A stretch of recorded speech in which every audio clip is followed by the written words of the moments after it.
Smoke still curled into the dawn sky as I stepped onto the porch, coffee mug warm in my hand, only to freeze at the sight of my Harley by IKEA.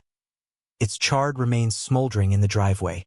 That driveway, laid brick by my grandfather's calloused hands, now cradled the ruins of the bike that had carried me through wildfires and standoffs. It looked like a gutted animal. Across the street, Loretta Vance sat in her golf cart, sipping rose from a crystal glass, her eyes glinting like she was watching a blockbuster. I could have slapped cuffs on her right then, but where's the thrill when she didn't know who I was? 2 days earlier, I'd roared into Cedar Valley on that same bike, its engine a loud declaration of my return. After 15 years in state and county law enforcement, I'd come to claim my inherited ranch just beyond the Homeowners Association's grip. But the moment I parked at my gate, a heavy silence settled, the kind that promises trouble. Sure enough, Loretta strutted out in stilettos and a coral blazer so tight it screamed for mercy. She didn't ask my name or offer a welcome. Pointing at my bike, she snapped, "This isn't a junkyard, sir. No industrial vehicles allowed." I told her it was parked, not stored, and my property, not commercial. She scribbled on her clipboard and declared I wasn't on the HOA roster, meaning I had no rights to shared spaces. My own damn driveway. I grinned and said I'd take it up with the board. "I am the board," she replied, her voice sharp as a blade. That night, a warning notice was taped to my fence, printed with an HOA logo that looked like a child's doodle of a courthouse. It demanded $500 for unauthorized vehicle storage, labeled final notice despite no prior warning. I ignored it, sipping coffee on the porch under a starlit sky, until a spark, a hiss, and a roar jolted me upright. My bike was ablaze, doused in something that burned hot and fast. The seat melted into itself, and in the fire's glow, I saw Loretta's silhouette raising her glass in a mock toast before her cart hummed away. I didn't chase her. I didn't call the fire department. I stood watching my partner in steel burn to ash. That bike had seen me through riots and midnight calls, the only piece of my city life that followed me to this ghost town. Now it was gone. The next morning, I filed a quiet report at the Willow County Sheriff's Office, keeping my badge hidden. Using old contacts, I dug into the HOA's past and found a trail of venom. 24 harassment complaints, 2 foreclosures on technicalities, 3 small businesses driven out by relentless fines. The HOA had no legal right to half its actions, but no one had fought back until me. By noon, a new sign was bolted to my property line. No non-HOA members beyond this point. I stared, then yanked it out and dropped it on Loretta's lawn. 10 minutes later, she stormed over with 2 men in vests, waving a clipboard like a weapon. She ranted about obstruction of policy. I leaned against my door, silent. One man tried to push into my garage, claiming to check for violations. I blocked him, saying I was used to clowns running circuses. Loretta didn't laugh. That evening, I made 2 calls. One to the fire chief, confirming no burn permit was issued the night of the fire, and another to Willow County, verifying my ranch lay entirely outside HOA jurisdiction. They had no power here, never did. But I didn't tip my hand. Ending the game too soon would be no fun. So I waited, letting them plot, letting them laugh at the loner with no HOA shield, letting them litter my land with signs and fines. They thought they were burning property. They were lighting a fuse. 2 days later, a laminated notice was zip-tied to my mailbox. Red letters screaming violation. It claimed I owed $2,000 for vehicle code breaches, neglected landscaping, and missing HOA meetings I'd never been invited to. It was laughable but calculated, a web of control to choke anyone who didn't bow. I walked my land that afternoon, spotting fake utility inspection marks on my fences. No county crew had been here. I checked. Every HOA notice was self-issued, a shadow government enforcing invented rules. At the feed store, a grizzled man named Hank pulled me aside. He remembered my grandfather's hay deliveries before the HOA took root. His face darkened as he described Loretta's rise 5 years ago after the last president vanished overnight. She'd turned Cedar Valley into her fiefdom, fining grass height, banning wind chimes, even dictating driveway use. A family was once ticketed for an unapproved American flag. Hank whispered about a Marine, Wes, who fought back because his land, like mine, was outside HOA bounds. They cut his irrigation, towed his truck into a ditch, and drove him to sell at a loss. Loretta called it community restoration.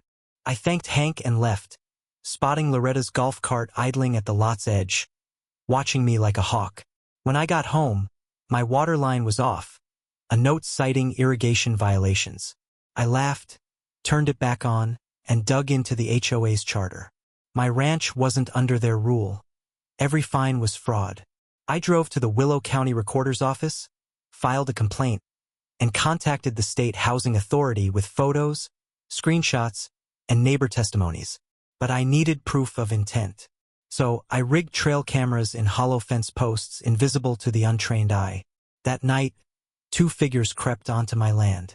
One sprayed paint on my garage. Another pinned a notice. The footage was clear. Loretta's son, Caleb, and her husband, Mitch. The next morning, they returned, pretending to inspect, Mitch scribbling on a paperless clipboard. When they saw me, Caleb muttered about community hazards. I asked what statute backed him. He froze. That evening, my old partner called, saying someone posing as a state agent was digging into my sheriff status. Loretta was nervous, and that made her dangerous. But I wasn't fazed. I'd faced cartels and robbers. She was just a petty tyrant with a printer. At 3 a.m., gravel crunched outside.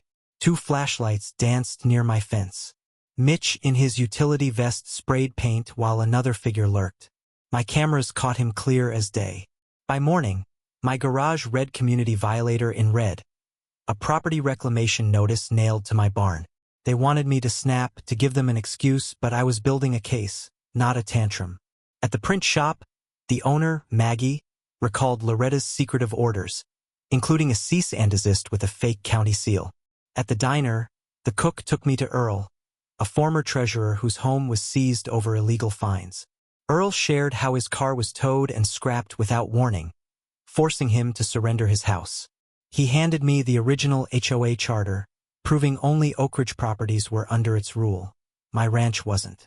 I found payments to a non-existent landscaping firm tied to Loretta's sister, Tara. That was fraud enough to pull the state in. Then Loretta's team slipped up. A kid, Noah, showed up claiming a mold inspection under HOA code. I demanded county ID, he stammered. I called Deputy Clara, flashed my badge, and had him arrested for impersonation. Loretta arrived, shrieking about her staff. I introduced myself, Mason Caldwell, Willow County Sheriff. Her face froze, a machine short-circuiting. I told her she was lucky I didn't arrest her too. She fled, speechless. I sent the story to a news station with videos, notices, and the charter. By 6 p.m., they aired it. Sheriff exposes corrupt HOA. Neighbors flooded my phone with stories. A disabled man fined for his medical van. A couple nearly bankrupted by false credit reports. A garden raised over a fence dispute. Fear had silenced them until now. I hosted a barn meeting, projecting evidence to 40 residents. They cried, cursed, clapped. Not for me, but for truth. Elena asked what was next. I said we could wait for the state or sue collectively. She chose the latter. Within a week, 40 signed statements backed our suit. Loretta sent panicked emails about disruptions, accusing me of privacy violations. I forwarded them to the county. They told her to stop. She didn't, posting flyers claiming I wasn't a sheriff. The same sheriff who'd arrested her son. The state arrived, hauling HOA files as residents watched, some cheering, some praying. The housing board called a hearing. I agreed to testify. A nonprofit wanted our story for a documentary. I pointed them to the victims. At the hearing, I presented everything. Videos, maps, invoices, the charter. The room went silent. The board dissolved the HOA, nullified fines, and referred Loretta for prosecution. Her house went dark. A moving truck appeared, but she only stacked boxes, pretending normalcy. I let her, she'd sink soon enough. The trial was a spectacle.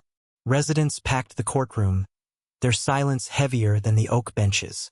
Diane spoke of her husband's van, Howard of his fence, Elena of late-night threats. I detailed the bike fire, the fraud, Loretta's calculated rain. The prosecution showed thousands in misused HOA funds, vacations, a home bought. Loretta's defense claimed she was misunderstood, but her board was just family, her votes a sham.